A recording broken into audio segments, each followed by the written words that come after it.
খবরদার, এই শালা পাঁঠা তোদের করে নিয়ে যাচ্ছে চালার আটা। কি চালা আটা? গ্রেপ্তার করো শালাকে।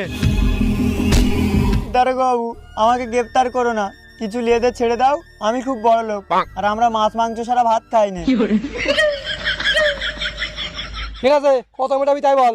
1000 টাকা। না 1000 টাকা হবে না, ওটা 5000 টাকা কর। 5000 টাকা পারবো না গো, বললাম তো আমি খুব বড় লোক।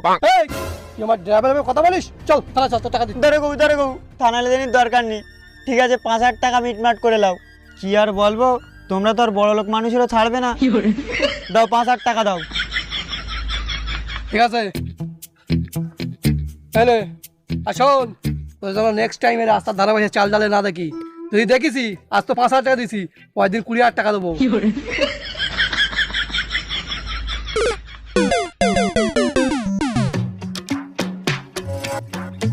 কি করে সহ্য করবি বল?